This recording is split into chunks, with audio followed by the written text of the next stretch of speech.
2020 pandemic తర్వాత ఒక నెలలోనే ఇంతలా ఫాలో అవటం ఇదే. 2026 స్టార్టింగ్ నుంచి Nifty 50 -11%, Nifty mid cap and small cap దాదాపు -10% దాకా పడింది. కేవలం 2026 మార్చ్ 2 వారాల్లోనే నిఫ్టీ -8% దాకా పడింది. ఈ ఫాల్ కి బ్యాక్ ఉంటున్న రీజన్స్ మిడిల్ ఈస్ట్ లో జరుగుతున్న అన్సర్టనిటీస్ కారణంగా గ్లోబల్ ఎనర్జీస్ మీద పడుతున్న ఇంపాక్ట్, అలానే ఇష్యూ ద్వారా ఇండియన్ స్టాక్ మార్కెట్ కి సంబంధించిన కొన్ని సెక్టార్స్ మీద పడుతున్న pressure and foreign investor sentiment కూడా మార్కెట్ ని కిందకి డ్రాగ్ చేయడానికి కారణం. అలానే ఇక్కడ నుంచి మార్కెట్ ఇంకా పడుతుందా, దీన్ని ఇన్వెస్టర్స్ ఎలా గమనించాలి? ఎస్పెషల్లీ కొత్తగా మార్కెట్ లోకి ఎంటర్ అయిన వాళ్ళు ఎగ్జిట్ అవ్వాలా లేదా పేషెన్స్ తో వెయిట్ చేస్తూ ఉండాలా?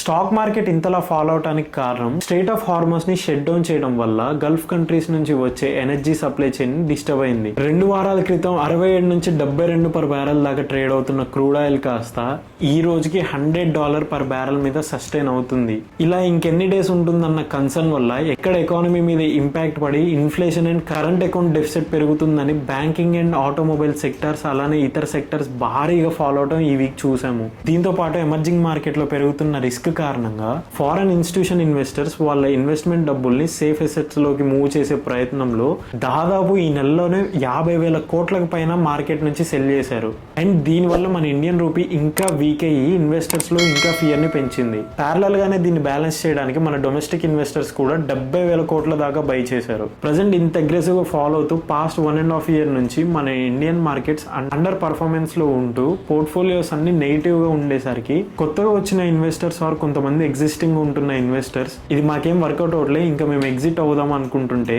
ఒకసారి ఇది అబ్జర్వ్ చేయండి. మనకి ఇప్పుడు కొత్తగా వచ్చిన అన్సర్టనిటీ ఏం కాదు, గతంలో మార్కెట్ పడినప్పుడు ఇలానే రియాక్ట్ అయింది అండ్ దాని తర్వాత పడిన దానికన్నా ఎక్కువ ప్రాఫిట్స్ ఇచ్చింది. ఇంకోటి మీరు గుర్తుంచుకోవాల్సింది, ఇదంతా మిడిల్ ఈస్ట్ టెన్షన్స్ కారణంగా జరుగుతున్న అన్సర్టనిటీయే. అండ్ ఇంతకు ముందు కూడా రష్యన్ ఉక్రెయిన్ వార్ జరిగింది, అప్పుడు కూడా మార్కెట్ ఇలానే రియాక్ట్ అయింది. ఇలాంటి అన్సర్టనిటీస్ ఎక్కువ కాలం ఉండటం వల్ల గ్లోబల్ గా చాలా కంట్రీస్ అండ్ లైఫ్స్ ఇంపాక్ట్ అవుతాయి. అంతా క్లియర్ అయ్యాక డిఫరెంట్ సినారియోని మనం చూడొచ్చు.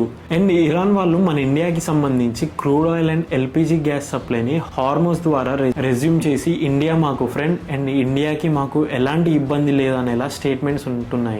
అండ్ మిడిల్ ఈస్ట్ టెన్షన్స్ ఇంకా కంటిన్యూ అవుతానే ఉన్నాయి. ఇక్కడ నుంచి వరస్ట్ సిచ్యువేషన్స్ లో మార్కెట్ ఇంకా పడుతున్నా లాంగ్ టర్మ్ ఇన్వెస్టర్స్ కంగారు పడి ఎగ్జిట్ అవ్వకండి.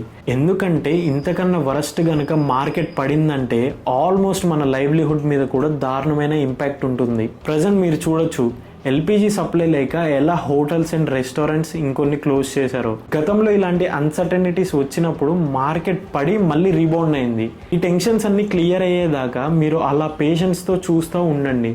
ఒకవేళ మీకు రిస్క్ అనుకుంటే గనక ఎంత లాస్ లో ఉన్నారో అక్కడితో ఎగ్జిట్ అయిపోయి సేఫ్ అసెట్స్ లోకి వెళ్ళండి. పర్సనల్ గా నాకు తెలిసి స్టాక్ మార్కెట్ దారుణంగా పడిందంటే ఆల్మోస్ట్ బయట అన్ని ఇంపాక్ట్ అయినట్టే. ఎగ్జాంపుల్ మీరు పాండమిక్ టైం తీసుకోండి అండ్ ఇప్పుడు మీరు ఇన్వెస్ట్ చేయడం వల్ల అన్సర్టనిటీస్ అన్ని క్లియర్ అయ్యాక మీరు ఇన్వెస్ట్ చేసిన దానికి మంచి వాల్యూనే చూడొచ్చు.